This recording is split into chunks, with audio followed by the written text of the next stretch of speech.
വീര്യം കുറഞ്ഞ മധ്യത്തിൽ മുഖ്യമന്ത്രി വി ഡി സതീശന്റെ ഒരു പോയിന്റ് പോലും ഖണ്ഡിക്കാനാകാതെ പ്രതിപക്ഷ ഗതികേടിനാണ് ഇന്ന് നിയമസഭ അക്ഷരാർത്ഥത്തിൽ സാക്ഷ്യം വഹിച്ചത്.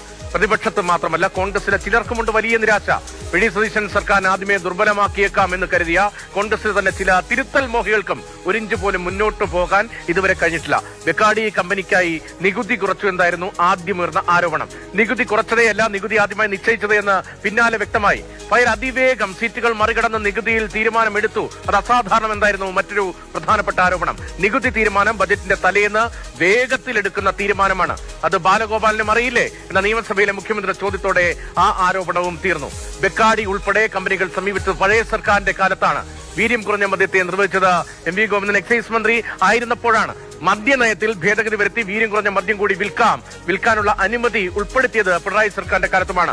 ഈ സാഹചര്യത്തിലാണ് ഇപ്പോൾ മുഖ്യമന്ത്രിയുടെ നിലപാടിൽ നിന്ന് അദ്ദേഹം പിന്നോട്ട് പോകാതിരിക്കുകയും അതേസമയം തന്നെ രാഷ്ട്രീയ ആരോപണങ്ങൾ അതൊരു പുകമറയായി നിൽക്കുകയും ചെയ്ത ഈ രാഷ്ട്രീയ കാലാവസ്ഥയ്ക്കിടയിൽ ഇന്ന് വലിയ പ്രക്ഷുബ്ധതയൊന്നുമില്ലാതെ തന്നെ നിയമസഭ ധനബില്ല് പാസാക്കുകയായിരുന്നു. ധനബിൽ എന്നാൽ ബജറ്റിലെ നിർദ്ദേശങ്ങൾക്കുള്ള പണം വകയിരുത്തുന്നതിനുള്ള സാങ്കേതികമായൊരു അംഗീകാരമാണ് എന്ന് പറയാം. വീര്യം കുറഞ്ഞ മദ്യത്തിന്റെ നികുതി ഉൾപ്പെടെ ധനബില്ലിൽ ഉൾപ്പെട്ടിട്ടുണ്ട്. പക്ഷേ വീര്യം കുറഞ്ഞ മദ്യം വിൽക്കണോ എന്ന കാര്യം UDF തീരുമാനിക്കുമെന്ന് ആവർത്തിച്ച മുഖ്യമന്ത്രി ബജറ്റിന്റെ പൊലിമ കളയാൻ പ്രതിപക്ഷത്തിനൊപ്പം കുറെ ആളുകൾ കൂടി എന്ന ഭരണപക്ഷത്തിന് ഒരു കൊട്ടും കൊടുക്കുന്നുണ്ട്.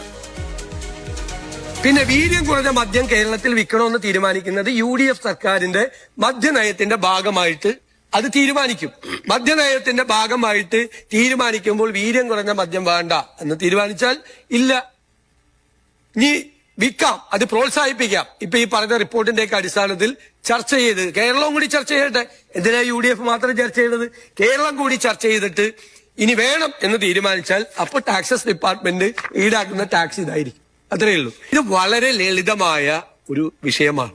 ഇത് ഊതിപ്പെരിപ്പിച്ച് ഇത് മുഴുവൻ ചെയ്ത ആളുകൾ ഈ ഗവൺമെന്റിന്റെയും ഈ ബജറ്റിന്റെയും ഗ്രേസ് കളയാൻ വേണ്ടിയിട്ട് പിന്നെ കുറെ ആളുകൾ കൂടി എന്റെ കൂടെ കൂടിയെന്ന് മാത്രമേ ഉള്ളൂ. അത് സാരമില്ല, അത് കൂടിക്കോട്ടെ, അത് എപ്പോഴും ഉണ്ടാവും, അങ്ങനെ ഉണ്ടാവും.